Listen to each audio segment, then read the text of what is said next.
ഈ ദുഃഖവെള്ളി ദിനത്തിൽ നമുക്കൊപ്പം അതിഥിയായി എത്തുന്നത് എൻ പ്രശാന്ത് IAS ആണ്. Very good morning N Prashant. Very good morning bro. Good morning bro. N Prashant, ഇന്നത്തെ ദിവസത്തിന്റെ പ്രാധാന്യം അറിയാമല്ലോ. ഗുഡ് ഫ്രൈഡേ ആണ്, ദുഃഖവെള്ളി എന്ന് നമ്മൾ പറയും. ജർമ്മനിയിലും അത് ദുഃഖവെള്ളിയാണ്. ബാക്കി എല്ലാ സ്ഥലങ്ങളിലും ഞാൻ മനസ്സിലാക്കിയെടുത്തോളം ഹോളി ഫ്രൈഡേ എന്നോ ഗുഡ് ഫ്രൈഡേ എന്നോ ഒക്കെയാണ് പറയുക. ദുഃഖവെള്ളിയിൽ നമ്മൾ ഓർമ്മിക്കുന്നൊരു പേരുണ്ട്, അത് യൂദാസിന്റെ പേരാണ്. ഞാൻ ഞങ്ങളുടെ റിപ്പോർട്ടർമാരുടെ ചോദിച്ചു, നിങ്ങളുടെയൊക്കെ ജീവിതത്തിൽ എപ്പോഴെങ്കിലുമൊക്കെ യൂദാസ് മോൻ ഉണ്ടായി കാണുമല്ലോ എന്ന്. എൻ പ്രശാന്തിനോട് ഞാൻ അങ്ങനെ ചോദിച്ചാൽ ബ്രോ എന്തായിരിക്കും മറുപടി പറയുക? ജീവിതത്തിൽ യൂദാസുമാർ ഉണ്ടായിട്ടുണ്ടോ? ഈ ദുഃഖവെള്ളിയിൽ എന്തു പറയുന്നു?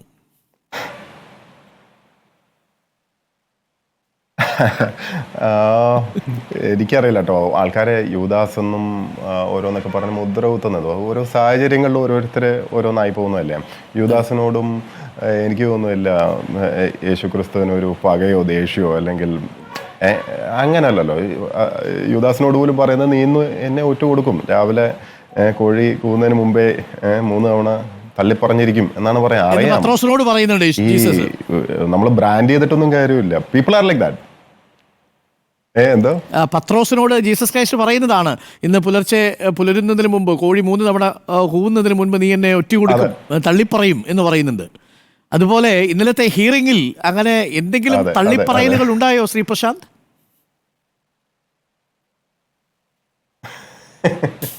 അല്ല, അത് ഹിയറിംഗ് ഒക്കെ എന്താ പറയാ, ഒരു വ്യവസ്ഥാപിത മാർഗത്തിലുള്ള ഒരു അപ്രോച്ച് അല്ലേ. നമ്മൾ ശ്രമിച്ചുകൊണ്ടിരിക്കുക, നമ്മൾ പറയാനുള്ളത് പറഞ്ഞുകൊണ്ടിരിക്കുക, നീതിയും ന്യായവും നടപ്പിലാവും, അല്ലെങ്കിൽ നമ്മൾ പറയുന്നത് കേൾക്കും എന്നുള്ള ശുഭപ്രതീക്ഷയിലാണ്. സിസ്റ്റത്തിന് എസ്റ്റാബ്ലിഷ്മെന്റിനൊക്കെ നമ്മൾ വിശ്വസിക്കണ്ടേ. കറക്റ്റ്.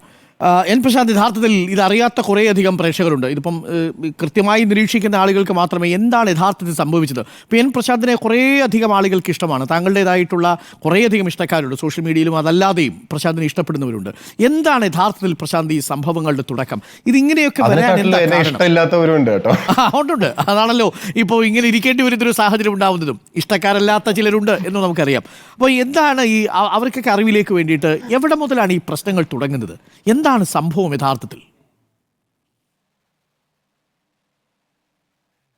സത്യത്തിൽ എനിക്ക് തോന്നുന്നത് ഒരു ഇൻസിഡന്റ് എടുത്തിട്ട് ഇന്നതാണ് പ്രശ്നം എന്ന് പറയുന്നതിനെക്കാട്ടിലും ഇതൊരു സിസ്റ്റമിക് ഇഷ്യൂ ഉണ്ട് ഇതിനകത്ത്.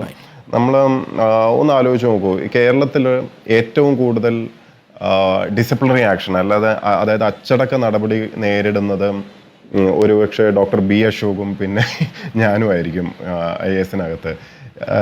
വളരെ കോയിൻസിഡൻഷ്യലാണ്. ഒന്ന് ആലോചിച്ച് നോക്കൂ, ഞങ്ങൾ 2 പേർക്കും വന്നിട്ടുള്ള ഡിസിപ്ലിനറി ആക്ഷൻ അല്ലെങ്കിൽ ഈ അച്ചടക്ക നടപടികൾ മുഴുവനും ഞങ്ങൾ സംസാരിച്ചതിനോ അല്ലെങ്കിൽ അഭിപ്രായം പറഞ്ഞതിനോ ഒക്കെയാണ്.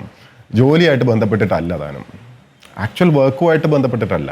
നമ്മൾ ചെയ്യുന്ന പ്രവൃത്തിയെക്കുറിച്ച് മറിച്ചൊരു അഭിപ്രായം ആരും പറഞ്ഞിട്ടുമില്ല. അപ്പം ഞങ്ങൾ ജോലി ചെയ്യുന്നപ്പം എൻ്റെ ബോസ് എൻ്റെ മിനിസ്റ്ററാണ് അല്ലെങ്കിൽ എൻ്റെ വകുപ്പ് സെക്രട്ടറിയാണ്. ആ സമയത്ത് ആർക്കും ഒരു അഭിപ്രായ വ്യത്യാസമില്ല. ഇവൻ പണിയെടുക്കുന്നുണ്ട്, രാവും പകലും പണിയെടുക്കുന്നുണ്ട്, റിസൾട്ട് കാണിക്കുന്നുണ്ട്, എന്തെങ്കിലുമൊക്കെ കാട്ടിക്കൂട്ടുന്നുണ്ട്. ദർസ് നോ ഡിഫറൻസ് ഓഫ് ഒപ്പീനിയൻ. പക്ഷേ മിണ്ടാൻ പാടില്ല, അഭിപ്രായം പറയാൻ പാടില്ല എന്ന് പറയുന്നത് കുറച്ച് ടൂ മച്ചാണ്. അതൊരു സിസ്റ്റമിക് ഇഷ്യൂ ആണ്. രണ്ടാമത് ഇപ്പോഴത്തെ കറണ്ട് ഇഷ്യൂ എന്ന് പറഞ്ഞു കഴിഞ്ഞാൽ, ഞാൻ അഭിപ്രായം പുറമേക്ക് പറയാൻ മാത്രമല്ല ഫയലിനകത്ത് എഴുതാൻ പാടില്ല എന്ന് വന്നു കഴിഞ്ഞാൽ ദാറ്റ് ഇസ് ടൂ മച്ച് അല്ലേ. ഇപ്പൊ ഫയലിനകത്ത് ഒപ്പീനിയൻ എഴുതിയതിനാണ്, അതെ, എനിക്ക് അതിനല്ലേ ശമ്പളം തരുന്നേ ഭായി, ഫയലിൽ അഭിപ്രായം എഴുതാനല്ലേ. പക്ഷെ ഞാൻ അത് എഴുതുമ്പോൾ ആ ഫയൽ പുൾ ചെയ്യാൻ ശ്രമിക്കുക, അതും നിയമവിരുദ്ധമായിട്ട് IT ആക്ടിൻ്റെ ഇതൊക്കെ വയലേറ്റ് ചെയ്തിട്ട് ഈ ഓഫീസ് ഭേദിച്ചുകൊണ്ട് ബാക്ക് എൻഡിൽ നിന്ന് എടുത്ത്, ഇതൊക്കെ നടന്ന കാര്യങ്ങളാണ്. ഇതൊക്കെ റെക്കോർഡിക്കലി ഉള്ളതാണ്, ഞാൻ പരാതിയായിട്ട് കൊടുത്തിട്ടുള്ളതാണ്. അതും പോട്ടെ, ഞാനൊരു ഒപ്പീനിയൻ ഫയലിൽ എഴുതുന്നതിൽ ഇത്ര ഭയക്കേണ്ട കാര്യമൊന്നുമില്ലല്ലോ. അതിനല്ലേ എനിക്ക് ശമ്പളം തന്നിരിക്കുന്നത്. ഞാൻ അനധികൃതമായിട്ട് വല്ലവരുടെയും ഫയലല്ലല്ലോ എഴുതുന്നത്, എനിക്ക് വരുന്ന ഫയലിലാണ് ഞാൻ അഭിപ്രായം എഴുതുന്നത്. അപ്പോൾ ഇന്ന രീതിയിൽ എഴുതണം എന്ന് ഒരു മേലുദ്യോഗസ്ഥൻ പറയാൻ പാടുണ്ടോ? അല്ലെങ്കിൽ അതിനു വേണ്ടി പ്രഷർ ഇടാൻ പാടുണ്ടോ? ഇതൊരു സിസ്റ്റമിക് ആയിട്ടുള്ള ഒരു വീക്ക്നെസ് ആയിട്ടാണോ കാണുന്നത്? ഒരു വ്യവസ്ഥയുടെ വിഷയം എന്നുള്ളതാണോ? അതല്ല ഏതെങ്കിലും ഒരു തനിക്കിഷ്ടമല്ലാത്ത ഒരു ഉദ്യോഗസ്ഥനെ മുതിർന്ന ഒരു ഉദ്യോഗസ്ഥൻ ആ അർത്ഥത്തിൽ വേട്ടയാടുന്നു എന്ന നിലയ്ക്കാണോ കാണേണ്ടത്? ഞാൻ സ്ട്രെയിറ്റ് ആയിട്ട് അങ്ങ് ചോദിക്കുക, ഇതൊരു പേഴ്സണൽ ഈഗോയാണോ? ഉദ്യോഗസ്ഥന്റെ കണക്റ്റഡ് ആണ്. കാരണം അല്ല, അത് മാത്രമായിട്ട് കാണരുത്. ഇപ്പോൾ പലപ്പോഴും ഇതൊരു IAS പോര് എന്നൊക്കെ പറഞ്ഞ് അതിനെ ലാഘവത്തോടെ കാണുന്നുണ്ട്, വളരെ ട്രിവിയലൈസ് ചെയ്യാണ്. ഇത് IAS പോരൊന്നുമല്ല, ഇതൊരു സിസ്റ്റമിക് ഇഷ്യൂ റേസ് ചെയ്തിരിക്കുകയാണ്. എന്തുകൊണ്ട് ഫെയർ ആയിട്ട് ഇവിടെ അഡ്മിനിസ്ട്രേഷൻ നടക്കുന്നില്ല എന്നുള്ള ഒരു ചോദ്യമാണ്. ഞാൻ സർവീസിൽ ജോയിൻ ചെയ്യുമ്പോൾ ഒരു 10-18 വർഷം മുമ്പാണ് ഞാൻ സർവീസിൽ ജോയിൻ ചെയ്യുന്നത്. അന്ന് എനിക്കിത് സങ്കല്പിക്കാൻ പറ്റാത്തൊരവസ്ഥയാണ്. ഇങ്ങനെയൊന്നും ചിന്തിക്കാൻ പോലും പറ്റില്ലായിരുന്നു. ഫയലിനകത്ത് ഒരു ജൂനിയർ ഉദ്യോഗസ്ഥൻ എന്ത് എഴുതണം എന്ന് നിഷ്കർഷിക്കാൻ ശ്രമിക്കുക, മറിച്ച് ഒരു അഭിപ്രായം എഴുതി കഴിഞ്ഞാൽ അയാളെ വേട്ടയാടാൻ ശ്രമിക്കുക, അയാളെ ഹരാസ് ചെയ്യാൻ ശ്രമിക്കുക, പക തീർക്കുക. ഇതൊന്നും ഒരു 10-18 വർഷം മുമ്പൊന്നും ചിന്തിക്കാൻ പറ്റാത്ത കാര്യമായിരുന്നു. Now it is happening. അല്ല പ്രശാന്ത്, എൻ്റെ ഒരു സംശയം, പ്രശാന്തും അതല്ലെങ്കിൽ ബി അശോക് ഇവരൊക്കെയാണ് സ്ഥിരമായിട്ട് ചില അധികാരികളുടെ കണ്ണിലെ കരടായിട്ട് മാറുന്നതും. എല്ലാ അധികാരികളും അല്ലെങ്കിലും ചിലരെങ്കിലും, ചിലത് ട്രേഡ് യൂണിയനുകളാവാം, ചിലത് സീനിയർ ഉദ്യോഗസ്ഥരാവാം, അതല്ലെങ്കിൽ ചിലപ്പോൾ പുറത്തുള്ള ഈ സൈബർ പോരാളികളാവാം, അതാരുമാവട്ടെ. പക്ഷേ ഈ നിങ്ങളുടെ രണ്ടുപേരുടെയും കാര്യത്തിൽ നിങ്ങൾ പണിയിൽ ഒരു വീഴ്ചയും വരുത്തിയതായിട്ട് ഇവർക്ക് ആർക്കും ചൂണ്ടിക്കാണിക്കാനില്ല. അത് ബി അശോക് ആണെങ്കിലും ശരി, എൻ പ്രശാന്ത് ആണെങ്കിലും ശരി, നിങ്ങൾക്കെതിരെ ആ രീതിയിലുള്ള ഒരു അച്ചടക്ക നടപടി വന്നിട്ടുമില്ല. ആകെയുള്ളത് ഈ പ്രതികരണം നടത്തുന്നു. പക്ഷേ എനിക്കറിയേണ്ടത്, ഈ സീനിയർ ഉദ്യോഗസ്ഥർ ജൂനിയർ ഉദ്യോഗസ്ഥർ അങ്ങനെ ഇൻഡിപെൻഡൻ്റായ ഫയൽ നോട്ട് എഴുതുന്നതിനെ തടസ്സപ്പെടുത്തുമ്പോൾ ഇവർക്കിടയിൽ ഒരു ലോബി പ്രവർത്തിക്കുന്നുണ്ടോ പ്രശാന്ത്, ഈ സീനിയർ ഉദ്യോഗസ്ഥർക്കിടയിൽ?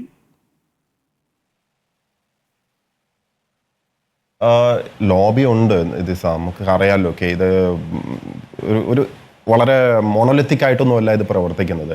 IAS-കാരുണ്ട്, അതുമായിട്ട് കണക്റ്റഡ് ആയിട്ടുള്ള പൊളിറ്റീഷ്യൻസ് ഉണ്ടാവാം, അതുമായിട്ട് കണക്റ്റഡ് ആയിട്ടുള്ള മീഡിയ എന്നുള്ള ആൾക്കാരുണ്ടാവാം. സമൂഹത്തിലെ എല്ലാ എന്താ പറയുക കുഴപ്പക്കാരുടെയും നെറ്റ്വർക്കൊക്കെ ഇവിടെ ഉണ്ട്. ഇത് ഞാൻ എപ്പോഴും ഉദാഹരണം പറയാറും ഈ മുകുന്ദനുണ്ണി അസോസിയേറ്റ്സ് എന്ന് പറഞ്ഞൊരു സിനിമയാണ്.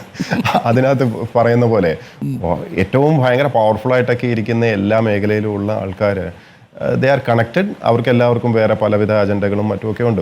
ഇതൊന്നും നന്നാക്കാൻ ഞാൻ ആളൊന്നുമല്ല കേട്ടോ. ഞാൻ ഇതൊന്നും പെർഫെക്റ്റ് ആക്കാൻ വേണ്ടി വന്ന ആളൊന്നും അല്ല, ഞാനും അല്ല. എനിക്ക് തോന്നുന്നില്ല ഒരു IAS ഉദ്യോഗസ്ഥനും അങ്ങനെയൊന്നും തെറ്റിദ്ധരിക്കുമെന്ന് എനിക്ക് തോന്നുന്നില്ല. പക്ഷേ എൻ്റെ ഡൊമെയിൻ ഉണ്ടല്ലോ, ഞാൻ എൻ്റെ ജോലി ചെയ്തു പോകുമ്പോൾ എനിക്ക് എങ്കിലും എന്താ പറയുക ശരിയും തോന്നുന്നത് ചെയ്തു പോകാനുള്ള സ്വാതന്ത്ര്യം ഇവിടെ ഉണ്ടായിരുന്നു, എപ്പോഴും ഉണ്ടായിരുന്നു. അതാണ് നിയമം നിഷ്കർഷിക്കുന്നത്, അതാണ് സിസ്റ്റം തന്നിരിക്കുന്നത്. അതെങ്കിലും വിട്ടുതരൂ. പക്ഷേ എഴുതുന്ന നോട്ടുകൾ ആരെയും അലോസരപ്പെടുത്തുന്നില്ലല്ലോ ആ അർത്ഥത്തിൽ. കാര്യം ഞാൻ താങ്കളുടെ കുറേ പ്രോജക്റ്റുകൾ നോക്കിയായിരുന്നു. പല പ്രോജക്റ്റുകളും നന്നായി തന്നെ താങ്കൾക്ക് കൊണ്ടുപോകാൻ സാധിച്ചിട്ടുണ്ട്. അതുകൊണ്ട് മനുഷ്യർക്ക് ഗുണമേ ഉണ്ടായിട്ടുള്ളൂ.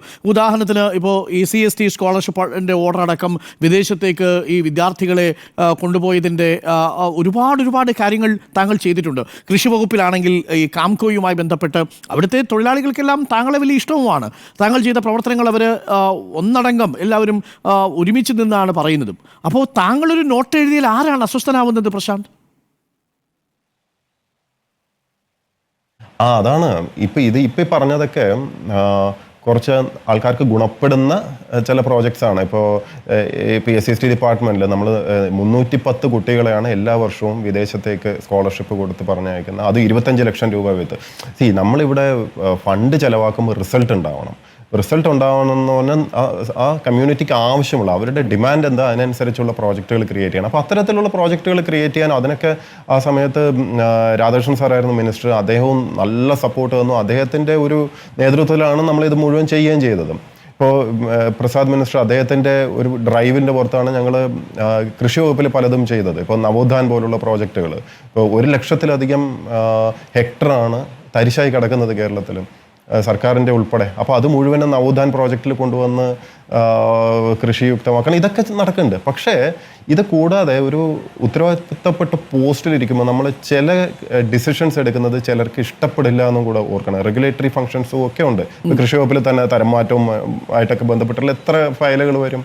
അതുപോലെ SCST ഡിപ്പാർട്ട്മെൻറ്റിൽ ഫണ്ട് ഇപ്പോൾ ട്രെയിനിങ് റിലേറ്റഡ് ആയിട്ടൊക്കെ പല ഉടായ്പ സ്കീമുകളും പല ഉടായ്പകളും ഒക്കെ നടക്കുന്നുണ്ട്. ഇതിനകത്തൊക്കെ ഞാൻ അഭിപ്രായം പറഞ്ഞു കഴിയുമ്പം സിസ്റ്റത്തിനകത്ത് കുറേ കാലമായി വെട്ടിപ്പും തട്ടിപ്പും ഒക്കെ ആയിട്ട് നടക്കുന്ന കുറേ പേരെ സംബന്ധിച്ചിടത്തോളം they feel bad about it, they feel offended. ഇപ്പം ഞാൻ അവരെ പോലും പിടിക്കാനോ അവരെ ഉപദ്രവിക്കാനോ അവരെ ടാർഗറ്റ് ചെയ്ത് അവർക്കെതിരെ നടപടിയെടുക്കുക അതുപോലും ഞാൻ പറയുന്നില്ല. ഞാൻ അറ്റ്ലീസ്റ്റ് ആ സിസ്റ്റം കറക്റ്റ് ചെയ്ത് പോകുന്നേ ഉള്ളൂ. സിസ്റ്റം കറക്റ്റ് ചെയ്യുന്നത് പോലും പാടില്ല, നിങ്ങൾ അഭിപ്രായമേ പറയാൻ പാടില്ല എന്ന് പറഞ്ഞാൽ അത് കുറച്ച് കടുപ്പമല്ലേ? എനിക്ക് ഫയലിൽ അഭിപ്രായം എഴുതാനല്ലേ എനിക്ക് ശമ്പളം തരുന്നത്? ആ സിമ്പിൾ ക്വസ്റ്റ്യനാണ് ഞാൻ ചോദിക്കുന്നത്. ചീഫ് സെക്രട്ടറിയുടെ മുന്നിൽ താങ്കൾ പറഞ്ഞു എന്നാണ് ഞാൻ മനസ്സിലാക്കുന്നത്. ഹിയറിംഗുമായി ബന്ധപ്പെട്ട് താങ്കൾ പലതവണ ഈ പ്രശ്നം ഉയർത്താൻ ശ്രമിച്ചു. പക്ഷെ അപ്പോഴൊക്കെ ചീഫ് സെക്രട്ടറിയുടെ നിലപാട് എന്തായിരുന്നു? കാര്യം ചീഫ് സെക്രട്ടറി ആണല്ലോ ഇക്കാര്യത്തിൽ ഒരു അന്തിമ തീരുമാനം എടുക്കേണ്ടത് ഒരു ബ്യൂറോക്രാറ്റിക് ഹെഡ് എന്ന നിലയിൽ.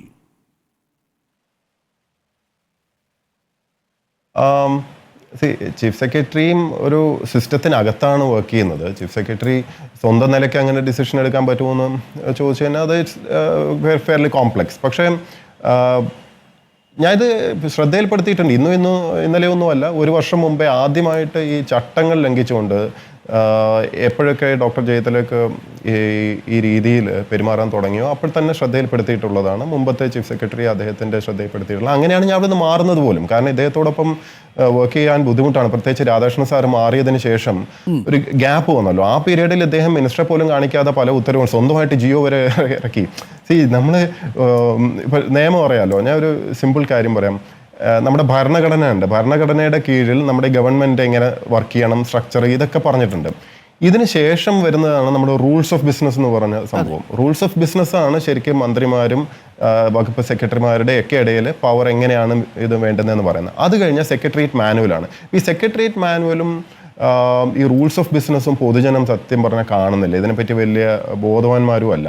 പക്ഷേ ഇത് രണ്ടും ഭരണഘടന കഴിഞ്ഞാൽ ഒരുപക്ഷെ ഒരു സംസ്ഥാനത്തെ നടത്തിക്കൊണ്ടുപോകുന്നതിൽ ഏറ്റവും ക്രൂഷ്യലായിട്ടുള്ള 2 ഡോക്യുമെൻറ്റ്സ് ആണ്. ഈ 2 ഡോക്യുമെൻറ്റ്സും അത് അർഹിക്കുന്ന ഒരു ബഹുമാനം അതിന് കൊടുക്കണം. അത് ലംഘിക്കുക മാത്രമല്ല, സകലമാന നിയമങ്ങളും അല്ലെങ്കിൽ റൂൾസും എല്ലാം ലംഘിച്ചിട്ട് അങ്ങ് ചെയ്തു പോകാം, ആരും ചോദിക്കാനും പറയാനും ഉണ്ടാവില്ല എന്ന് പറഞ്ഞു കഴിഞ്ഞാൽ അതൊരു അരാജകത്വമല്ലേ. അങ്ങനെയൊന്നും ഞാൻ ശീലിച്ചിട്ടില്ല.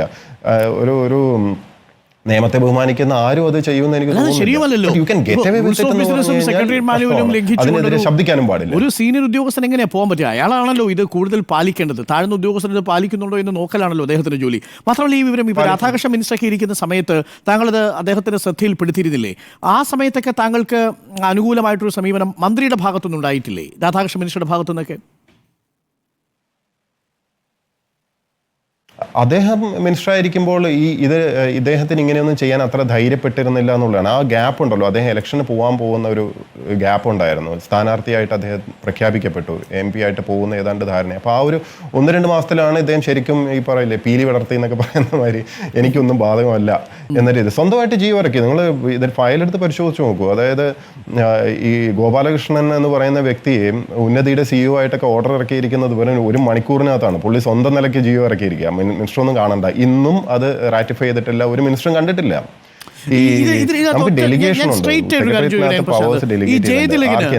ഏതെങ്കിലും പൊളിറ്റിക്കൽ പാട്രണേജ്, ഒരു രാഷ്ട്രീയ രക്ഷാകർതൃത്വം ഉള്ളതായിട്ട് തോന്നുന്നുണ്ടോ ജയതിലകിന്? എനിക്കറിയില്ല. പക്ഷെ ഒരു കാര്യം എനിക്കറിയാവുന്നത്, അദ്ദേഹത്തിൻ്റെ ആറ്റിറ്റ്യൂഡ് കുറച്ച് ഇഷ്യൂസ് ഉണ്ട്. കാരണം ഇങ്ങനല്ല ഒരു ഭരണകർത്താവ് പ്രത്യേകിച്ച് അധികാരം കൈയാളുമ്പോൾ ചെയ്യേണ്ടത്. പകയവും വിദ്വേഷവും വളരെ പെറ്റിയായിട്ടുള്ള ഇങ്ങനെയൊന്നും അല്ല ചെയ്യേണ്ടത്. അപ്പം ഞാൻ അദ്ദേഹത്തിൻ്റെ കീഴിൽ അസിസ്റ്റൻറ്റ് കളക്ടറായിട്ട് ജോലി ചെയ്തിട്ടുള്ള ആളാണ്.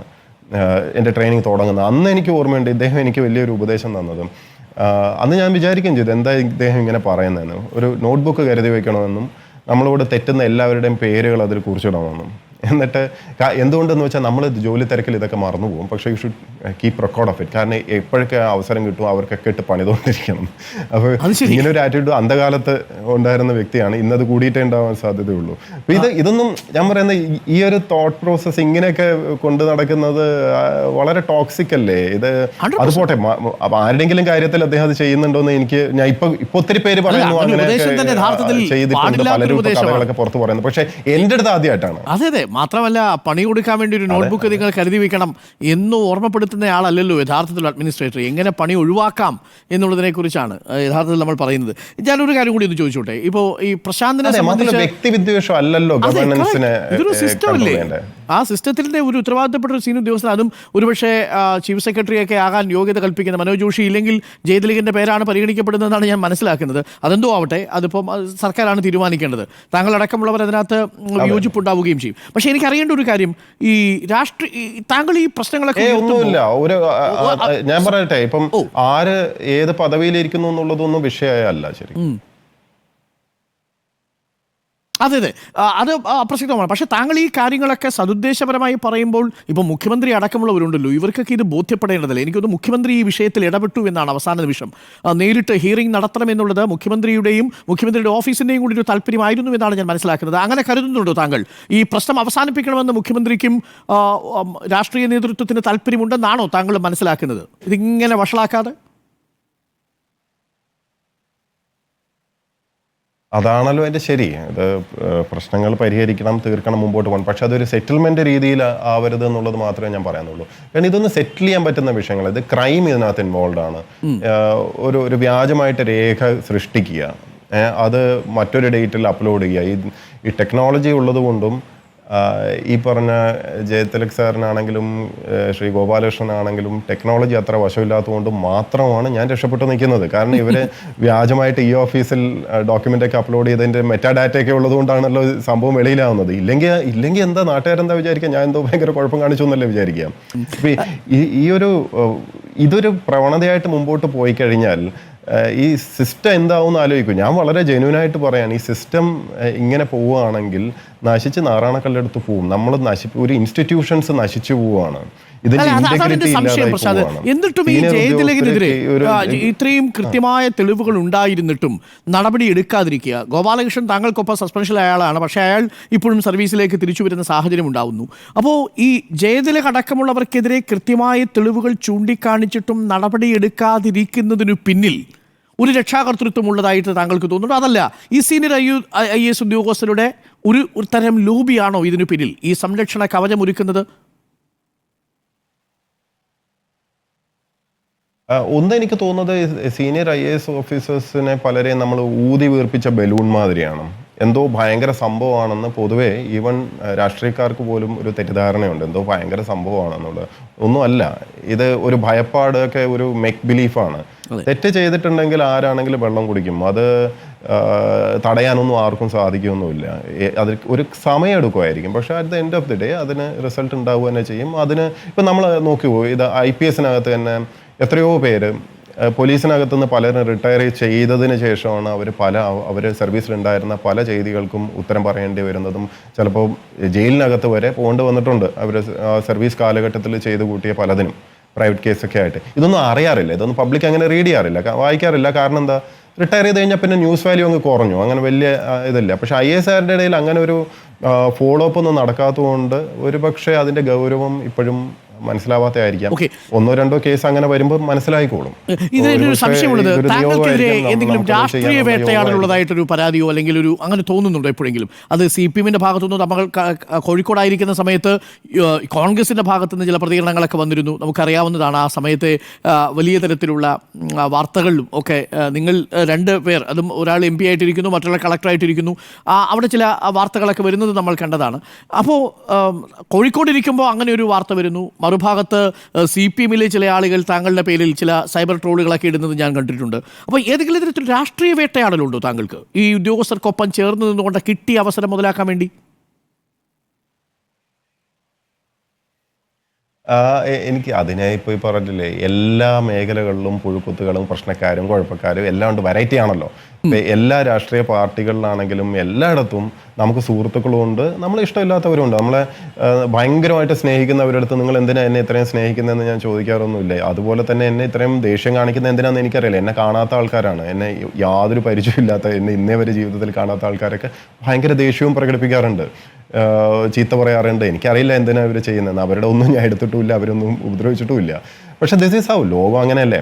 അപ്പോൾ ഇതിൽ പൊളിറ്റിക്സ് ഒക്കെ ആണെന്ന് എനിക്ക് തോന്നുന്നില്ല. കാരണം എല്ലാ പാർട്ടിയിൽപ്പെട്ടവരും ഏതെങ്കിലും ഒരു അവസരത്തിൽ എന്നെ ചീത്തയും പറഞ്ഞിട്ടുണ്ട്, നല്ലതും പറഞ്ഞിട്ടുണ്ട്. അതൊക്കെ കണ്ടിട്ടാണ് നമ്മൾ ജോലി ചെയ്യാൻ നിൽക്കുന്നതെങ്കിൽ പിന്നെ അതിന് സമയം കാണുള്ളൂ. ഒരു പാർട്ടിയും ഒരു തരത്തിലും അല്ലെങ്കിൽ ഒരു ഒഫീഷ്യലി ഇവനെ ആക്രമിക്കണം എന്ന് പറഞ്ഞ് നടക്കുമെന്ന് എനിക്ക് തോന്നുന്നില്ല. കാരണം ഞാൻ പറയുന്നത് ശരിയാണെന്നും ഒരു ന്യായമാണെന്നും ഏതാണ്ട് ഇത് സബ്ജക്റ്റ് പഠിച്ചിട്ടുള്ളവർക്ക് എല്ലാവർക്കും അറിയാം. ബാക്കി ഒരു മേക്ക് ബിലീഫാണ്. ഇങ്ങനെ ലേബൽ ഒട്ടിച്ചിട്ട് ഇവൻ ഇന്നതാണ് മറ്റേതാണ് എന്ന് പറഞ്ഞ് ഓരോ സമയത്ത് ഓരോ ലേബൽ ഒട്ടിക്കും. ഇപ്പോൾ കോഴിക്കോട് ഞാൻ ആദ്യമായിട്ട് കോഴിക്കോട് കളക്ടറായിട്ട് പോകുന്നത് അന്ന് UDF ഗവൺമെൻറ് ഭരിക്കുമ്പോഴാണ്. അന്ന് അവിടെ ഉണ്ടായിരുന്ന കോൺഗ്രസ് നേതാക്കന്മാരുമായിട്ടായിരുന്നു അഭിപ്രായ വ്യത്യാസം. അതിനുശേഷം LDF ഗവൺമെൻറ് വന്നു. അത് കഴിഞ്ഞപ്പോൾ ഒരുപക്ഷെ അവരുമായിട്ടും പ്രശ്നം. ഞാൻ പറയുന്നത് വെച്ചാൽ ന്യായമായിട്ടുള്ള കാര്യം ചെയ്യാൻ നോക്കുമ്പോൾ അധികാരത്തിലുള്ളവരുമായിട്ട് ചെറിയ ഉരസലൊക്കെ വേണ്ടി വരും. അപ്പോൾ ഈ ശരിക്കും ഓപ്പോസിറ്റ് നിൽക്കുന്ന അധികാരമില്ലാത്ത അല്ലെങ്കിൽ വൾണറബിളായിട്ട് നിൽക്കുന്നവർക്ക് വേണ്ടി ഒരുപക്ഷെ നമ്മൾ ന്യായമായ സ്റ്റാൻഡ് എടുക്കുന്നത് പലർക്കും ഇഷ്ടപ്പെടണമെന്നില്ല. പക്ഷെ ന്യായമായതാണ് ഞാൻ എടുത്തതെന്നുള്ളതിൽ എന്തെങ്കിലും അഭിപ്രായ വ്യത്യാസം ഉണ്ടോ? ഞാൻ പറഞ്ഞതോ ചെയ്തതിലോ ഏതെങ്കിലും വ്യക്തിപരമായിട്ട് ചീത്ത പറയാന്നല്ലാതെ പല പ്രോജക്റ്റുകളും ഇപ്പോൾ വെളിച്ചം എന്ന പദ്ധതി, ഈ അതേപോലെ നവോത്ഥാൻ ഫ്രൂട്ട്സ് ആൻഡ് വെജിറ്റബിൾസ്, ഇങ്ങനെയുള്ള പദ്ധതി, SC/ST ഡിപ്പാർട്ട്മെൻറ്റിൽ താങ്കൾ കൊണ്ടുവന്ന പദ്ധതി, ഇതൊക്കെ ജനങ്ങൾക്ക് ഉപകാരപ്പെട്ട പദ്ധതിയാണ്. അതുകൊണ്ടാണല്ലോ താങ്കളെ ജനങ്ങൾ വളരെ സന്തോഷത്തോടു കൂടി ബ്രോ എന്ന് വിളിച്ചത്. അതിന് വ്യത്യസ്ത അഭിപ്രായങ്ങളൊക്കെ ഉണ്ട്. താങ്കളുടെ ഫേസ്ബുക്ക് പോസ്റ്റുകളോട് എനിക്കും പല ഘട്ടങ്ങളിലും വിയോജിപ്പുകൾ തോന്നിയിട്ടുണ്ട്, പല ഘട്ടങ്ങളിലും അത് താങ്കൾ ഇടേണ്ടിയിരുന്നു എന്ന്. പക്ഷേ അതിനൊക്കെ അപ്പുറം അതൊരു സിവിൽ സർവീസ് ഉദ്യോഗസ്ഥൻ താങ്കളുടെ എല്ലാ സാധ്യതകൾക്കുള്ളിൽ നിന്നുകൊണ്ട് നടത്തിയ പരീക്ഷണങ്ങളാണ്. അതൊക്കെ മുന്നോട്ട് പോവുകയും ചെയ്യും. എനിക്കറിയേണ്ട ഒരു കാര്യം കൂടിയുണ്ട് CN പ്രശാന്ത്. കാര്യം ഈ വിഷയത്തിലൊക്കെ രാഷ്ട്രീയമായിട്ട് താങ്കളെ വേട്ടയാടുന്നില്ല, അതൊക്കെ വലിയ ഗൗരവത്തോടു കൂടി താങ്കൾ കാണുന്നില്ല. ഈ ദിവ്യസഭയുടെ ഭാഷ ഒന്ന് കടമെടുക്കുകയാണെങ്കിൽ ഈ ജയതിലകനൊക്കെ ഈ കർണകവച കുണ്ടലങ്ങളും അതിൻ്റെ സംരക്ഷണം നൽകുന്നത് ആരായിരിക്കും?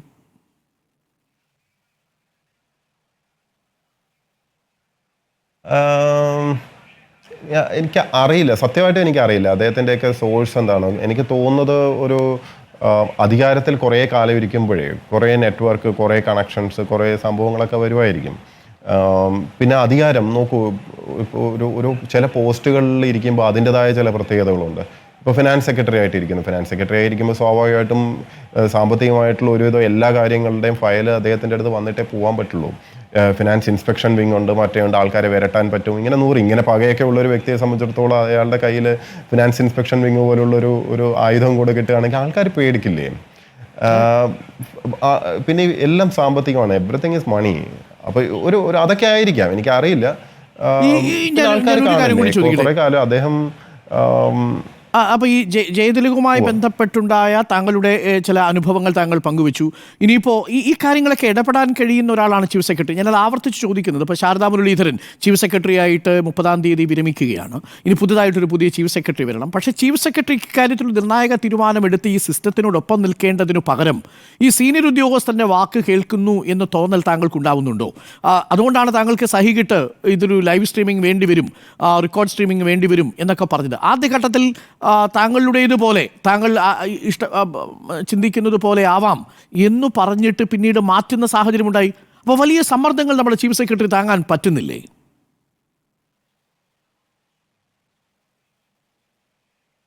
നമ്മൾ ഓരോരുത്തരും ഇരിക്കുന്ന പദവി അതിനനുസരിച്ച് ആ പദവിക്ക് ഒരു ധർമ്മമുണ്ട്, ആ പദവിക്കൊരു ഡ്യൂട്ടി ഉണ്ട്, ഒരു നിയതമായ എന്താ പറയുക, ചെയ്യേണ്ടതായിട്ടും ചെയ്യാൻ പാടില്ലാത്തതുമായിട്ടുള്ള കുറേ കാര്യങ്ങളുണ്ട്, ഓരോ പദവിക്കുമുണ്ട്. ആ പദവിയുടെ ആ ഡൊമെയിൻ അകത്ത് നിന്നുകൊണ്ട് നിങ്ങൾ അത് ചെയ്താൽ നിങ്ങൾ നിങ്ങളുടെ സ്വധർമ്മം ചെയ്തു എന്ന് പറയും. നമ്മൾ ഈ ഭഗവത്ഗീതയിൽ പറയുന്ന പോലെ സ്വധർമ്മം ചെയ്യണം എന്ന് പറയാം. പരധർമ്മം ചെയ്യരുത്, മറ്റുള്ളവരുടെ ധർമ്മം ചെയ്യാൻ പോയിട്ട് കാര്യമില്ല. അതായത് മറ്റുള്ളവർ പറയുന്നതോ അവരുടെ ശുപാർശയോ അവരുടെ എടുത്തിട്ട് എത്ര നന്നായി ചെയ്തിട്ടും കാര്യമൊന്നുമില്ല. അവനവൻ്റെ ധർമ്മം ആത്മാർത്ഥമായിട്ട് ചെയ്യുക, അത് പറ്റുന്ന പോലെ ചെയ്യുക, ഏറ്റവും നന്നായിട്ട് ചെയ്യുക. അതിൻ്റെ റിസൾട്ട് എന്താണെന്നുള്ളതല്ല, ഒരുപക്ഷെ അതിൻ്റെ റിസൾട്ട് മരണമാണെങ്കിൽ പോലും അത് ചെയ്യണം എന്നാണ് പറയുന്നത്. അതിന് കറേജ് വേണം.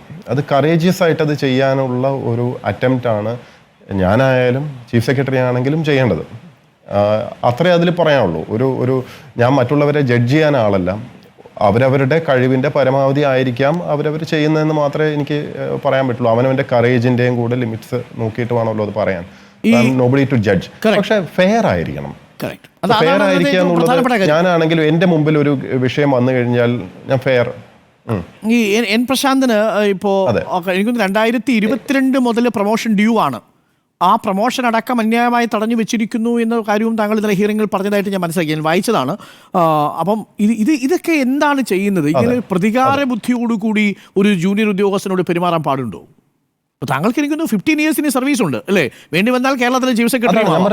നിങ്ങൾക്ക് ഒരാളെ ഇഷ്ടമില്ല, അതെ ഞാൻ പറഞ്ഞ ഒരാളെ ഇഷ്ടമില്ല എന്നായിക്കോട്ടെ, നിങ്ങൾക്ക് ഒരാളെ ഇഷ്ടമില്ല എന്ന് വിചാരിച്ച് അയാളുടെ ഫയലിനകത്താണോ അത് കാണിക്കുന്നത്? ഇപ്പം ഞാൻ ഒന്ന് ആലോചിക്കും, ഞാനൊരു വകുപ്പ് കൈകാര്യം ചെയ്തുകൊണ്ടിരിക്കുകയാണ്. അപ്പം എനിക്ക് അരുൺ ഭായിയെ ഇഷ്ടമല്ല. അപ്പോൾ നിങ്ങളൊരു എന്തോ ഒരു പെറ്റീഷനോ മറ്റോ ഇട്ടു, ആ വകുപ്പിലൊരു ആപ്ലിക്കേഷൻ ഇട്ടു. ഞാൻ നോക്കിയിട്ട് ഇല്ല അരുൺ ബ്രോ എനിക്കിഷ്ടമല്ല, ഞാൻ മൂപ്പർക്കെതിരെ എഴുതും. അങ്ങനെയാണോ ഭരണ സംവിധാനം പ്രവർത്തിക്കുക? ആ റൂൾസ് നോക്കി അതിനകത്ത് എന്താണെന്ന് നോക്കിയിട്ടല്ലേ ചെയ്യുക. അതാണ് ഫെയർനെസ്, ലോ എന്ന് പറയുന്നത്.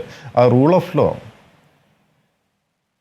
സ്വാഭാവികം, ഓബ്വിയസ് അല്ലേ? ഒന്ന് ആലോചിച്ചു, 6 മാസത്തിനുള്ളിൽ ക്ലോസ് ചെയ്യേണ്ട ഡിസിപ്ലിനറി ആക്ഷൻ 3 വർഷമായിട്ട് വെച്ചുകൊണ്ടിരിക്കുന്നു എന്ന് പറഞ്ഞാൽ എന്താ അതിൻ്റെ അർത്ഥം? ഇത് പലർക്കും പബ്ലിക്കിന് അറിയാത്തൊരു കാര്യമാണ്. എന്താണെന്ന് വെച്ചാൽ ഈ ഡിസിപ്ലിനറി ആക്ഷൻ എന്ന് പറഞ്ഞൊരു സാധനം, അതായത് അച്ചടക്ക നടപടി തുടങ്ങി എന്ന് മാത്രമേ ആൾക്കാർ വായിക്കുള്ളൂ. ഈ അച്ചടക്ക നടപടി തുടങ്ങിക്കഴിഞ്ഞ് കഴിഞ്ഞാൽ ഐ എസിനകത്ത് മാത്രമല്ല എല്ലാ സർവീസിനകത്ത് എന്ന് വെച്ചാൽ ഈ നടപടിക്രമം ക്ലോസ് ചെയ്യുന്നത് വരെ പിന്നീട് അയാൾക്ക് പ്രൊമോഷൻ കിട്ടില്ല. അപ്പൊ ഇത് നുള്ളി പിച്ചി മാന്തി അല്ലെങ്കിൽ ഫേസ്ബുക്കിൽ പോസ്റ്റ് ഇട്ടു ഇങ്ങനത്തെ ബാലിശമായ എന്ത് സാധനം ഇട്ടിട്ടും നിങ്ങൾക്ക് ഒരു നടപടി തുടങ്ങി വെച്ചിട്ട് ഇത് വർഷങ്ങളോളം കൊണ്ടുപോകാം. അപ്പോൾ അത്രയും നാൾ എന്താ നിങ്ങൾക്ക് പ്രൊമോഷൻ തരായിരിക്കാം. ഇതാണ് ഗെയിം. ഈ ഗെയിം എന്താണെന്ന് ഈ ഗവൺമെന്റിന് അകത്തിരിക്കുന്നവർക്ക് മനസ്സിലാവുള്ളൂ. അപ്പോൾ ഇത് 2022 ഭയങ്കര അന്വേഷണം നടന്നുകൊണ്ടിരിക്കുക. എന്താണെന്നറിയോ, കൊച്ചിയിൽ രജിസ്റ്റർ ചെയ്ത ഒരു കമ്പനി EMCC എന്ന് പറഞ്ഞൊരു കമ്പനി, അത് വിദേശ കമ്പനിയാണോ എന്ന് ഗവേഷണം നടന്നുകൊണ്ടിരിക്കുക 3 വർഷമായിട്ട്. കൊച്ചിയിൽ ROCയിൽ രജിസ്റ്റർ ചെയ്തിരിക്കുന്ന ഒരു കമ്പനി വിദേശ കമ്പനിയാണോ എന്ന്. അതും രസം എന്താണെന്ന് വെച്ചാൽ ആ കമ്പനിയായിട്ട് വിദേശ കമ്പനിയായിട്ട് എഗ്രിമെന്റ് വെക്കാൻ പാടില്ല എന്നാണ്. അപ്പോൾ വിദേശ കമ്പനിയായിട്ട് ആദ്യം ഇത് MG രാജമാണിക്യം IAS എഗ്രിമെന്റ് ഒപ്പുവെച്ചു. അസെന്റ് എന്ന് പറഞ്ഞ ഒരു ഇൻവെസ്റ്റ്മെന്റ് മീറ്റ് ഉണ്ടായിരുന്നല്ലോ 2020. അവിടെ ഗവൺമെന്റിന് വേണ്ടി രാജമാണിക്യം ഒപ്പിട്ട് കഴിഞ്ഞു. ആ കരാറിന്റെ ഉപകരാറായിട്ടാണ് 1 വർഷത്തിന് ശേഷം KSINC MD എന്നുള്ള നിലയ്ക്ക് ഞാനെന്തുകൊണ്ട് വെറുതെ ഈ കപ്പൽ ഉണ്ടാക്കി കൊടുക്കാനുള്ള കരാറാണ് ഒപ്പിടുന്നത്. അവര് എന്താ പറയാ, ആഴക്കടൽ മത്സ്യബന്ധനത്തിന് വേണ്ടിയുള്ള പോളിസി കരാറ് രാജമാണിക്യം അവിടെ ഒപ്പിട്ട് കഴിഞ്ഞു. അത് കഴിഞ്ഞിട്ട് അതിനകത്ത് ഇവർക്ക് വേണ്ടുന്ന യാനങ്ങൾ കപ്പലുണ്ടാക്കി കൊടുക്കുകയാണ്. ഇതിപ്പോൾ ഇവർ ഈ കപ്പൽ വേറെ എവിടെ കൊണ്ട് ഉപയോഗിച്ചാലും നമുക്കൊന്നും പറയാനില്ല. It's like Ashok Leyland. ഇപ്പോൾ അശോക് ലേലാൻഡോ ടാറ്റയോ ഒരു ബസ് നിർമ്മിച്ച് കൊടുക്കുമ്പോൾ നിങ്ങളിത് എവിടെയാണ് ഓടിക്കാൻ പോകുന്നത്, നിങ്ങൾക്ക് പെർമിറ്റ് ഉണ്ടോ, ലൈസൻസ് ഉണ്ടോ, ഇതുണ്ടോ എന്നൊന്നും നമ്മൾ അന്വേഷിക്കില്ല. ഉണ്ടാക്കി കൊടുക്കല്ലേ ഉള്ളൂ. ഞങ്ങളുടെ ജോലി അതാണ്. ഞങ്ങൾ വർഷാവർഷമായിട്ട് KSINC ചെയ്തുകൊണ്ടിരിക്കുന്ന ജോലിയാണിത്. ഞങ്ങൾ തമിഴ്നാട്ടിലും അവിടെ ഇവിടെയൊക്കെ ഉണ്ടാക്കി കൊടുത്തിട്ടുണ്ട്. അപ്പോൾ ആ പ്രോജക്റ്റ് അതിൽ നല്ല വലിയൊരു എമൗണ്ടിൻ്റെതായതുകൊണ്ട് അത് ഞങ്ങൾ ചാടി പിടിച്ചതാണ്. അപ്പോൾ അഭിമാനത്തോടെ അത് ഞങ്ങൾക്ക് കിട്ടിയൊരു പ്രോജക്റ്റ് ആയിരുന്നു. ഗവൺമെൻറ് ഓൾറെഡി എഗ്രിമെൻ്റ് ഒപ്പിട്ടതാണ്. അപ്പോൾ രാജമാണിക്യം ഒപ്പിടുമ്പോൾ അത് ഇന്ത്യൻ കമ്പനിയും അതേ കമ്പനിയായിട്ട് 1 വർഷത്തിന് ശേഷം ആ രാജമാണിക്യത്തിൻ്റെ എഗ്രിമെൻറ്റിൻ്റെ ബേസിസിൽ ഞാൻ ഒപ്പിടുമ്പോൾ അത് വിദേശ കമ്പനിയായി മാറുന്ന ഒരു മാജിക്കാണ് ഇവിടെ നടന്നിരിക്കുന്നത്. അത് എന്നിട്ട് വിദേശമാണോ എന്ന് കണ്ടുപിടിക്കാൻ വേണ്ടി ഇതേ ഒന്ന് ആലോചിച്ച് നോക്കൂ. ഒന്ന് ഗൂഗിൾ ചെയ്താൽ കിട്ടുന്ന സാധനം 3 വർഷമായിട്ട് ഗവേഷണം നടക്കാം. അപ്പോൾ ഇതിനകത്ത് പോയിന്റ് എന്ന് വെച്ചാൽ നമുക്കും അറിയാം ഇത് ഗെയിം എന്താണെന്ന് അറിയാമല്ലോ. ഇതിങ്ങനെ പൂട്ടാതെ വെച്ചുകൊണ്ടിരിക്കുക. അപ്പോൾ ആ പ്രൊമോഷൻ കൊടുക്കാതിരിക്കാം. 2022 എന്ന് പറഞ്ഞാൽ നിങ്ങൾ മനസ്സിലാക്കേണ്ടതെന്ന് പറഞ്ഞാൽ അതിനുശേഷം എൻ്റെ ജൂനിയേഴ്സ് ആയിട്ടുള്ള 9 ഓഫീസേഴ്സിന് എൻ്റെ മേലെ പ്രൊമോഷൻ കൊടുത്തു കഴിഞ്ഞു. പോട്ടെ, ഞാൻ മസൂറിയിൽ പോയി ക്ലാസ് എടുത്ത പിള്ളേർ വരെ ഉണ്ട് അതിനകത്ത്. ഇതിനകത്ത് ഞാനൊരു ഈഗോയോ ഇതോ വലിയ സംഭവമൊക്കെ വിചാരിച്ചിരുന്നെങ്കിൽ എപ്പോഴേ ഇതൊക്കെ ബഹളം ഉണ്ടാക്കണം.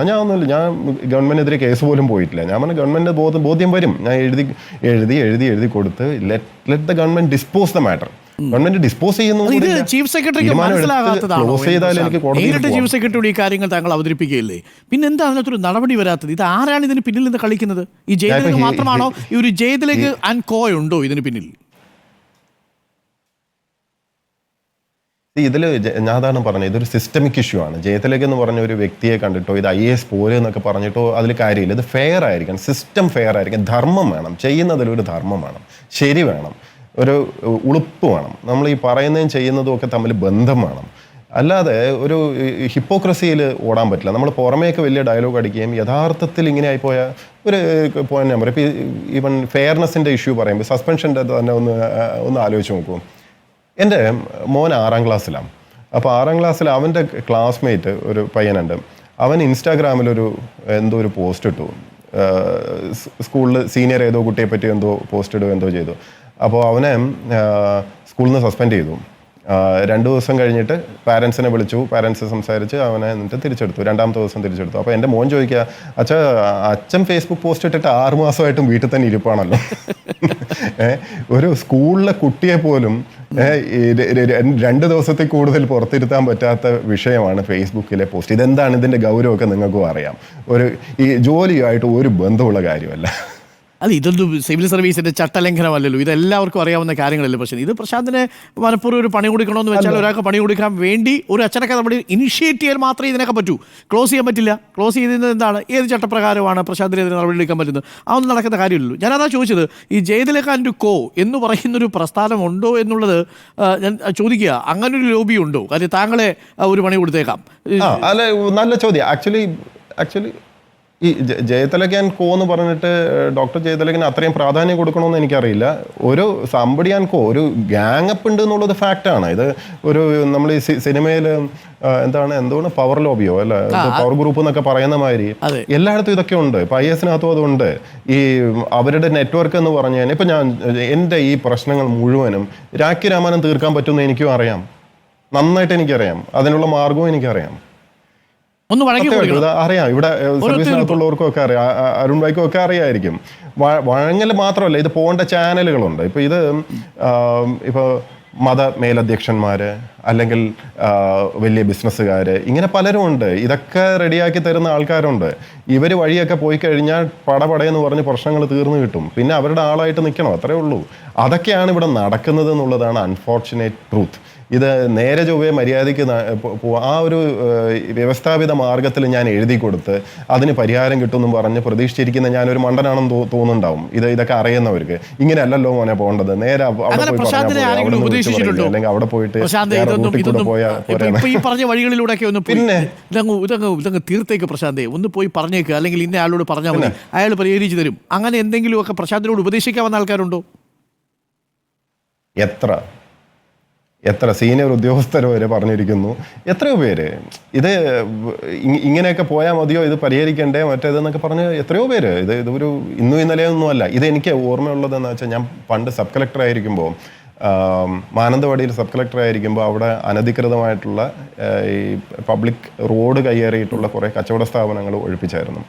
അന്ന് അവിടുത്തെ ഈ വ്യാപാരികളുടെ കൂട്ടായ്മ അവർ വലിയ സമരമൊക്കെ നടത്തി, വലിയ ബഹളമൊക്കെ ഉണ്ടാക്കി. ഈവൻ സർവകക്ഷി യോഗമൊക്കെ കൂടി എന്നെ പുറത്താക്കണം. എനിക്കെതിരെ അവിടെ ചെയ്യാനൊന്നും ബാക്കിയില്ല. അന്ന് ഇത്രയും മീഡിയ ഇതൊന്നുമില്ല. പിന്നെ വയനാടല്ലേ, അങ്ങനെ അധികം ശ്രദ്ധയൊന്നും വന്നില്ല. പക്ഷേ എന്നെ ശരിക്കും പ്രത്യേകിച്ച് സബ് കളക്ടറായിട്ട് നമ്മൾ ആദ്യം ജോലി കയറിയ സമയമല്ലേ, അപ്പം ഞാൻ നോക്കുമ്പോൾ നമ്മൾ കഷ്ടപ്പാടുമായിട്ട് രാവും പകലൊക്കെ ഇത്രയും പണിയെടുത്തിട്ട് നമ്മളെ ആൾക്കാർ ചീത്ത പറയുന്നത് ശരി ചെയ്തതിനാണല്ലോ എന്നൊക്കെ പറഞ്ഞു. അന്ന് ഞാൻ ഒരു സീനിയർ ഓഫീസറെ കാണാൻ തിരുവനന്തപുരത്ത് വന്നിട്ട് പറഞ്ഞു, ഞാൻ അന്ന് തകർന്നു പോയി, ആകെ ഡെസ്പായി പോയി. സർവീസിൽ പുതിയതല്ലേ. അപ്പം അന്ന് അദ്ദേഹം എൻ്റെ അടുത്ത് പറഞ്ഞാണ്, ഈ വ്യാപാരി വ്യവസായി ടീംസ് ഉണ്ടല്ലോ, അവരുമായിട്ടും വേണമെങ്കിൽ ഞാൻ സംസാരിച്ച് ഒരു ചർച്ച നടത്തി അത് സോർട്ടാക്കുന്ന വഴിക്ക് പോവാം. അതല്ലെങ്കിൽ രണ്ടാമത്തെ വഴി എന്ന് പറഞ്ഞു കഴിഞ്ഞാൽ നീ ഫൈറ്റ് ചെയ്യുക. അവരെന്താ ചെയ്യുന്നതെന്ന് വെച്ചാൽ കാണാമല്ലോ, ഫൈറ്റ് ചെയ്യുക. ഈ രണ്ടിൽ ഏതാണെന്ന് വെച്ചാൽ സ്വീകരിക്കുക. അത് പക്ഷേ that will determine your career. നീ എന്താണ് ഈ കരിയറിൽ നിങ്ങൾ എന്തായി മാറും എന്നുള്ളത് തീരുമാനിക്കാൻ പോകുന്നത് അത് വെച്ചിട്ടാണ്. ഞാൻ അത് കുറേ ആലോചിച്ചിട്ട് സാറിൻ്റെ അടുത്ത് ഞാൻ പറഞ്ഞു, ഞാൻ ഫൈറ്റ് ചെയ്താണോ സാറേ, അതാണ് ശരി എന്ന് എനിക്ക് തോന്നിയത്. സാറും പറഞ്ഞു അതാണ് ശരി, അങ്ങനെ തന്നെ ചെയ്യുന്നതാണ് ശരി എന്നും പറഞ്ഞ് എന്നെ ഉപദേശിച്ചു വിട്ടൊരു സീനിയർ ഓഫീസറുണ്ട്. അദ്ദേഹത്തെ ഞാൻ ഗുരുസ്ഥാനത്ത് കാണുന്നുമുണ്ട്. ഇന്നും അത് തന്നെയാണ് തുടരുന്നത്. ആ ഷോർട്ട് കട്ടുകളിലൂടെ പോയി പ്രശ്നങ്ങൾ പരിഹരിക്കാനും ആൾക്കാരെ സൂചിപ്പിച്ചിട്ട് മണിയടിച്ചിട്ടും ഒക്കെ ഓരോ സൊല്യൂഷൻസ് കണ്ടെത്താനും ഒക്കെ പറ്റുമായിരിക്കും. പക്ഷെ അത് എനിക്ക് പറ്റുന്ന ഒരു പണിയല്ല. ഞാനൊരു കാര്യം കൂടി ചോദിക്കട്ടെ, ഇപ്പം മുഖ്യമന്ത്രിയെ നേരിട്ട് എപ്പോഴെങ്കിലും പ്രശാന്ത് കാണാൻ തീരുമാനിച്ചിരുന്നു? ഇനി അഥവാ മുഖ്യമന്ത്രിയെ നേരിട്ട് കണ്ടാൽ ഈ പ്രശ്നം പരിഹരിക്കുമെന്ന് താങ്കൾക്ക് തോന്നുന്നുണ്ടോ?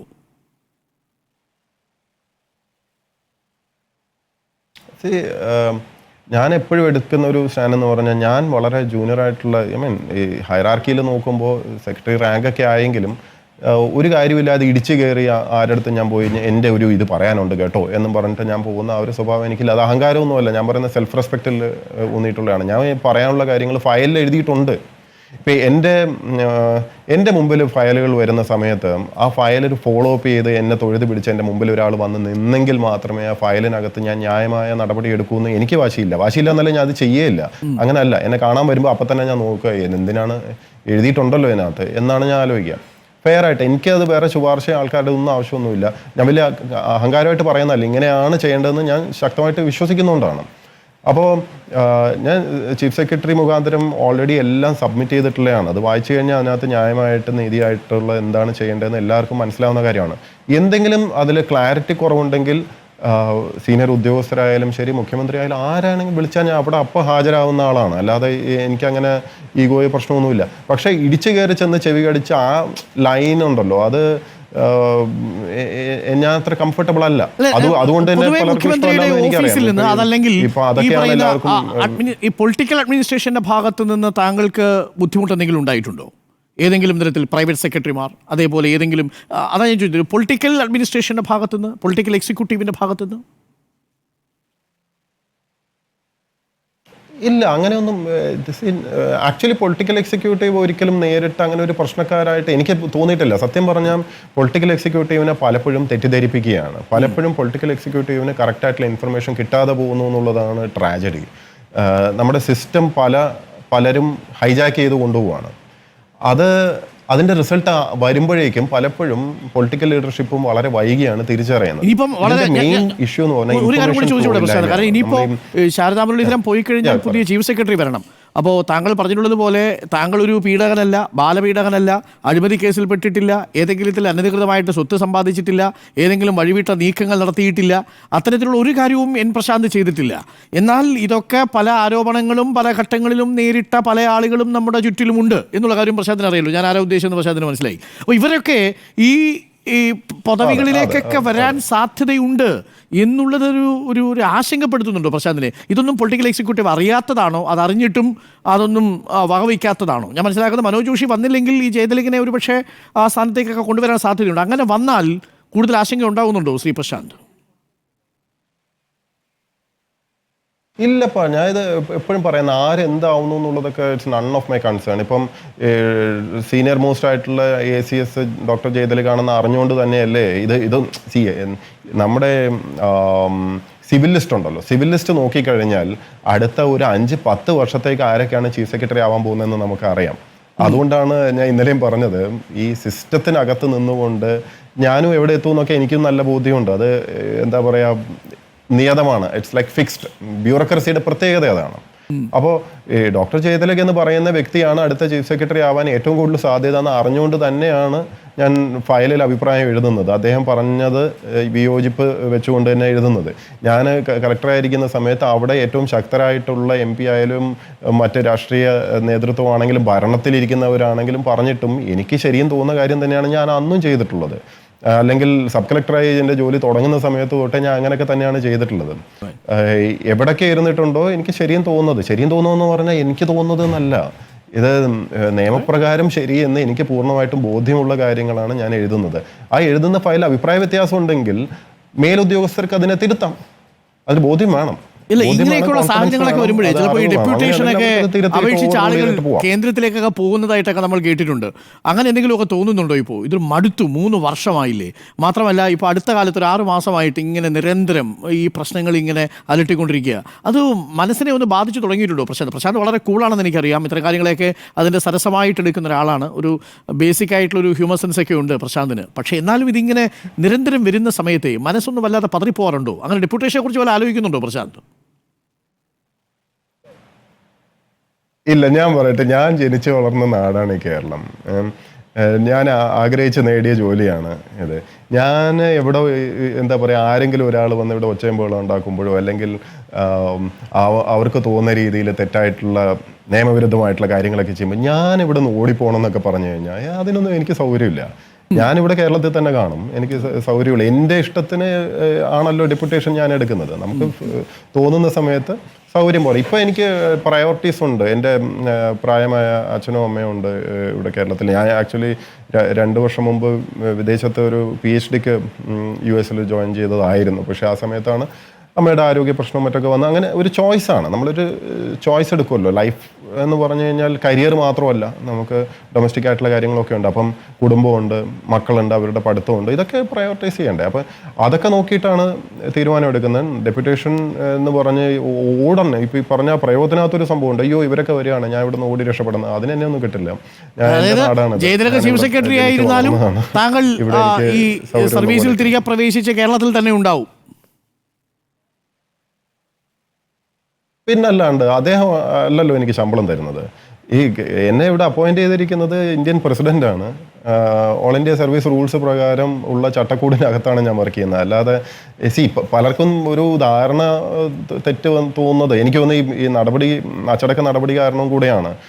ഡോക്ടർ ജയതിലകിനെ വിമർശിച്ചാൽ അത് സ്റ്റേറ്റിനെ വിമർശിച്ചതിന് തുല്യമായി എന്നൊക്കെ ഒരു തെറ്റിദ്ധാരണ ഈ വലിയ സംഭവമാണ്. എനിക്കറിയില്ല. ഈ അതാ ഇപ്പൊ പ്രശാന്ത് പറഞ്ഞപ്പോഴേ ഒരു ഉദ്യോഗസ്ഥനെ വിമർശിച്ചാൽ നല്ല പ്രയോഗമാണ് അത്, ബ്യൂറോക്രാറ്റിക് ഫാസിസം.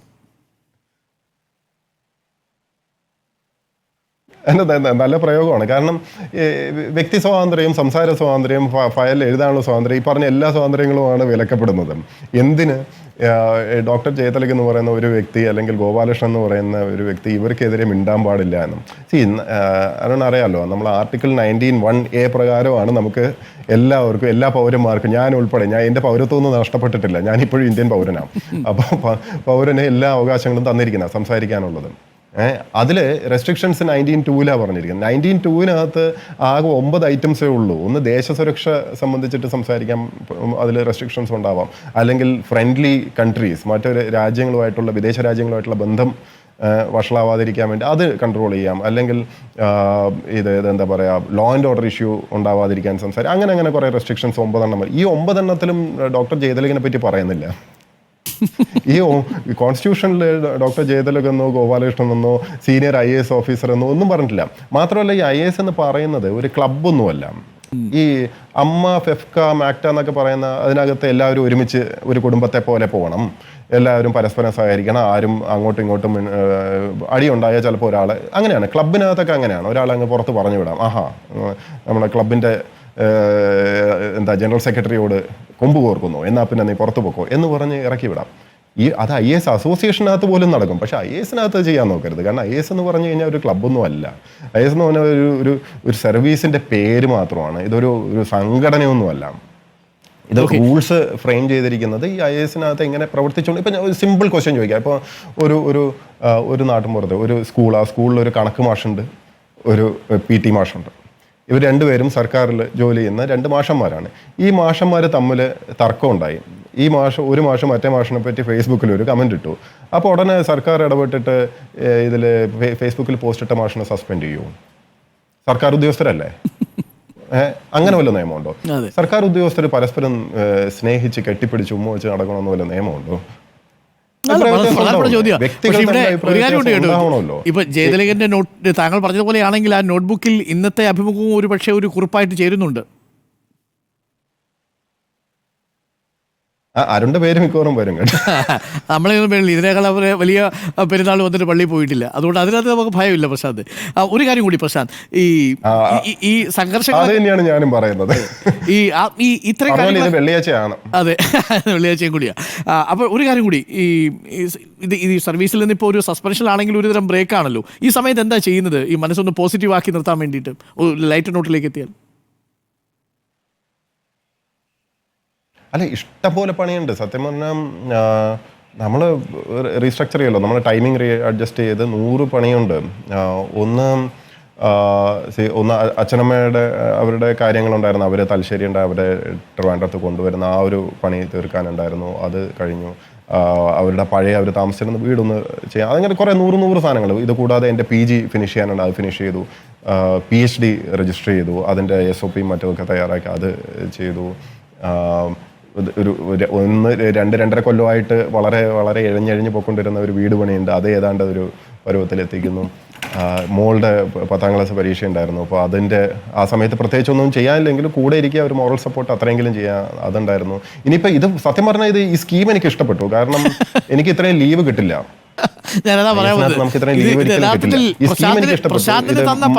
മോനിപ്പോ 6ാം ക്ലാസ്സിലാണ്. അതോ പ്രശാന്തിന് തന്ന ഒരു ഫേവർ ആണോ എന്നുള്ള കാര്യത്തിൽ ഇത് കണ്ടോണ്ടിരിക്കുന്നവർക്ക് സംശയം കാണും. അതെ, എനിക്കും സംശയം. സത്യം പറഞ്ഞാൽ ഈ പറഞ്ഞ എന്നെ എല്ലാ നല്ല കാര്യങ്ങൾക്കും എനിക്ക് നന്ദി പറയാനുള്ളത് ഡോക്ടർ ജയതിലകനോടൊക്കെ തന്നെയാണ്.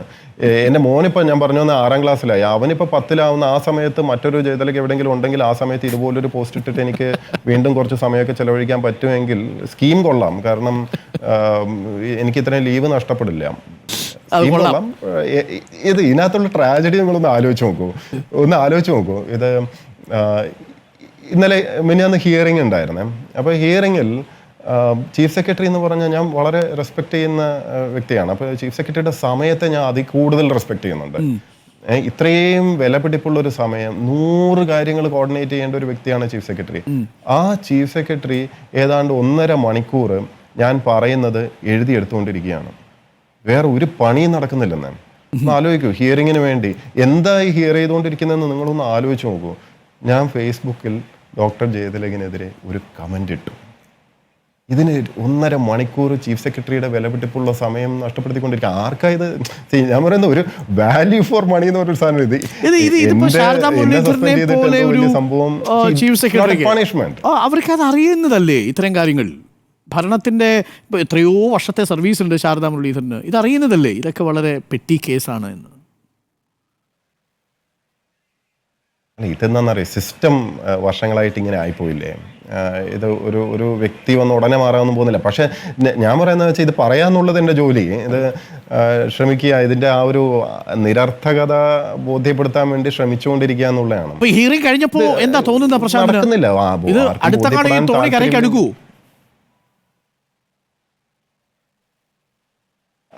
എനിക്കറിയില്ല, ഇത് എന്താണെന്ന് പറയാ, നമുക്ക് ആ തെറ്റ് തിരിച്ചറിഞ്ഞാൽ അത് തിരുത്താനൊരു മനസ്സ് വരണം. അപ്പം ഭയങ്കര ഈഗോ ബേസ്ഡ് ആണെങ്കിൽ അത് നടക്കില്ല. ഈഗോ വിട്ടിട്ട് ഓക്കെ തെറ്റ് പറ്റാത്ത ആരുണ്ട് ഗോപു, എല്ലാവർക്കും തെറ്റ് പറ്റാം, അതിലൊന്നും വലിയ ഇതൊന്നുമില്ല. അപ്പോൾ ഈ ഒരു കാര്യമുണ്ട്, മേലെ ഇരിക്കുന്ന സീനിയറിന് മാത്രമേ എല്ലാം ശരിയാവുള്ളൂ, താഴോട്ടുള്ള എല്ലാവരുടെയും തെറ്റാണ്. അതൊക്കെ ഈ സ്കൂൾ കുട്ടികളെ പഠിപ്പിക്കുന്ന കാര്യമാണ്. ഇന്നലെ ഞാൻ രസകരമായ ഒരു റീല് കാണായിരുന്നു. നമ്മുടെ മഹാനായ അദ്ദേഹം മരിച്ചുപോയി നടൻ ശ്രീ തിലകൻ, അദ്ദേഹം ജയതിലകനല്ല തിലകൻ. തിലകൻ അദ്ദേഹം ഒരു ഇന്റർവ്യൂവിൽ പറയാണ്, അദ്ദേഹം പണ്ട് സ്കൂളിൽ പഠിക്കുന്ന കാലത്ത് മലയാളം മാഷ് പറഞ്ഞു തിലകം എന്ന് പറഞ്ഞാൽ പൊട്ട്, തിലകൻ എന്ന് പറഞ്ഞാൽ പൊട്ടൻ എന്നാണ്. അപ്പോൾ തിലകൻ പറഞ്ഞു അങ്ങനല്ല, തിലകം പൊട്ട് ചാർത്തിയവൻ എന്നാണ് അതിൻ്റെ അർത്ഥം എന്നൊക്കെ പറഞ്ഞ് തർക്കിച്ചു. പക്ഷെ മാഷ് ഗെറ്റ് ഔട്ട് അടിച്ചു. അപ്പോൾ പിന്നെ തിലകം പുറത്തു പോയി ആ മലയാളം ക്ലാസ്സിൽ പിന്നെ കയറിയിട്ടേ ഇല്ല. അതിനുശേഷം പക്ഷെ അദ്ദേഹം ഒറ്റയ്ക്ക് പഠിച്ചിട്ട് 89 മാർക്ക്, ഹയസ്റ്റ് മാർക്ക് മലയാളത്തിൽ മേടിച്ചു. അപ്പോൾ ഈ മാഷിനെ പിന്നെ കാണുമ്പോൾ മാഷ് ചോദിക്കണ്ട, എടാ പാസ്സായോ എന്ന് പുച്ഛത്തോടെ ചോദിക്കുമ്പം പാസ്സായി എന്ന് മാത്രമല്ല 89 മാർക്ക് ഉണ്ടെന്ന് കാണിച്ചിട്ട് പറയാ, സാറിന് ഈ സ്കൂളിൽ ആവശ്യമില്ല എന്നും കൂടെ ഞാൻ തെളിയിച്ചു സാറേ. അതായത് നിങ്ങൾ പഠിപ്പിച്ചില്ലെങ്കിലും 89 മാർക്ക് മേടിക്കാൻ എനിക്കറിയാം എന്ന് പറഞ്ഞാൽ അധ്യാപകൻ ആയതുകൊണ്ടോ സീനിയർ ആയതുകൊണ്ടോ മേലെ ഇരിക്കുന്നത് കൊണ്ടോ നിങ്ങൾ ശരിയാവണമെന്നൊന്നുമില്ല. ഈ അതോറിറ്റിയും ഹയറാർക്കിയും വെച്ചിട്ടൊന്നുമല്ല തെറ്റും ശരിയും തീരുമാനിക്കുന്നത്. റൂൾ ഓഫ് ലോ ആണ് ഇവിടെ. റൂള് മനസ്സിലാക്കണം, ലോ മനസ്സിലാക്കണം, നടപടിക്രമങ്ങൾ, അതിലെന്താണ് ശരി അത് ആര് പറയുന്നൊന്നുമല്ല. ഇപ്പം നമ്മളുടെ കീഴുദ്യോഗസ്ഥരായിരിക്കും ചിലപ്പോൾ നമ്മുടെ അടുത്ത് പറയുന്നത്, ചിലപ്പോൾ ആയിരിക്കുന്നല്ല എത്രയോ തവണ ഞാൻ ഫയലിൽ പല തീരുമാനങ്ങളും എടുക്കുന്നത് നമ്മുടെ കീഴുദ്യോഗസ്ഥരാണ് നമുക്ക് കറക്റ്റ് ചെയ്ത് തന്നിട്ടുള്ളത്, അവരാണ് ചൂണ്ടിക്കാണിച്ചിട്ടുള്ളത്. അന്നേരം ഞാൻ ഈഗോ എടുക്കേണ്ട കാര്യമൊന്നുമില്ല. മീറ്റിങ്ങിനകത്തൊക്കെ പലപ്പോഴും ഇങ്ങനെയുണ്ടോ സാറേ എന്ന് പറഞ്ഞാൽ അത് പറയാനാണ് പറയുക, അല്ലാതെ അയാളെ വരട്ടുകയല്ല ചെയ്യുക. അയാളത് പറഞ്ഞാലേ നമ്മളും കറക്റ്റായിട്ട് നിൽക്കുള്ളൂ. നമുക്ക് അറിവല്ലേ വേണ്ടത്. നമ്മൾ ചെവി അടച്ചു വെച്ചിട്ട് ഈഗോ കാണിച്ചത് ഞാനാണ് ഇവിടെ രാജാവ് എന്ന് പറഞ്ഞാൽ ശരിയാവോ? മറുത്തൊരു അഭിപ്രായം കേൾക്കണ്ടെന്ന് പറഞ്ഞാൽ നമ്മൾ ഏറെ നേരമായി തോന്നുന്നു. ഇപ്പൊ സമയം 10:15. പക്ഷേ താങ്കൾക്ക് ഇപ്പൊ സസ്പെൻഷൻ ആയതുകൊണ്ട് ഫ്രീ ടൈം ആണ്, ഞങ്ങളുടെ അത്ര ഫ്രീ ടൈം അല്ല. ആ അർത്ഥത്തിൽ ഞങ്ങൾ ഇനി ഒരു വാർത്തയിലേക്ക് അതാണ് പോയിന്റ്. പക്ഷേ ഇതിനൊരു പറഞ്ഞ് കേൾക്കുന്നൊരു രസമുണ്ടല്ലോ, അതിനകത്തൊരു വളരെ പോസിറ്റീവായിട്ട് നിങ്ങളുടെ സർവീസ് ചട്ടങ്ങൾ എന്തും ആവട്ടെ, അത് ചീഫ് സെക്രട്ടറിയോ നിങ്ങളുടെ സമിതിയോ തീരുമാനിക്കട്ടെ. പക്ഷേ പ്രശാന്ത് പറഞ്ഞൊരു പോസിറ്റീവായിട്ടുള്ള കാര്യമുണ്ട്. കാര്യം ഇത്തരം പ്രതിസന്ധികളൊക്കെ വരുമ്പോൾ നമ്മൾ നമ്മുടെ കാര്യം നോക്കി പോവുക, വ്യക്തിയായിട്ട് അതിനെ കാണാതിരിക്കുക, സിസ്റ്റമായിട്ട് കാണുക. മാത്രമല്ല താങ്കൾ ആ കോൺഫിഡൻസോടുകൂടി മുന്നോട്ട് പോകുന്നു. ആ കോൺഫിഡൻസ് ആണല്ലോ പ്രധാനം. മാത്രമല്ല ഞങ്ങൾക്കും അറിയാം താങ്കൾ ഇട്ട ഫേസ്ബുക്ക് പോസ്റ്റ് ഒന്നും സർവീസ് ചട്ടലംഘനത്തിന് ബാധകമാകുന്ന വിഷയങ്ങളേ അല്ല. അത് വളരെ വ്യക്തമായിട്ട് എല്ലാ പ്രേക്ഷകർക്കും അറിയാവുന്ന വിഷയമാണ്. ഞാനത് എൻഡോസ് ചെയ്യുകയാണ്. കാര്യം അത് നമുക്കറിയാവുന്ന കാര്യങ്ങളാണല്ലോ. ഏത് വകുപ്പ് ഏത് ചട്ടപ്രകാരം താങ്കൾക്കെതിരെ ആക്ഷൻ എടുക്കാൻ പറ്റത്തില്ല. പിന്നെ ഇത് ഇങ്ങനെ ഇട്ട് ലാഗ് ചെയ്തുകൊണ്ടിരിക്കാം എന്നുള്ളതാണ്. അത് താങ്കളെ ബുദ്ധിമുട്ടിക്കാമെന്ന് മാത്രമേ ഉള്ളൂ. പക്ഷേ താങ്കൾക്കെതിരെ ബുദ്ധിമുട്ടാവുന്നില്ല എന്നുള്ളതാണ് അതിലെ പോസിറ്റീവ് സ്റ്റോറി. ഒറ്റ കാര്യം കൂടി, രാഷ്ട്രീയത്തിലേക്ക് ബുദ്ധിമുട്ടല്ല എന്ന് മനസ്സിലായിട്ട് എന്നെ തിരിച്ചെടുത്താലോ എന്നുള്ളൊരു പേടി മാത്രമേ എനിക്കുള്ളൂ. ഓക്കെ, പൊളിറ്റിക്കലായിട്ട് എപ്പോഴെങ്കിലും ഇറക്കാൻ സാധ്യത അങ്ങനെ അവൻ സുഖിക്കണ്ടെന്നല്ലേ? അതെ, അങ്ങനെ അവൻ സുഖിക്കണ്ട, മതിയായി. ഇതൊരു നമുക്കിട്ടൊരു പണിയായി മാറുന്നുണ്ട്.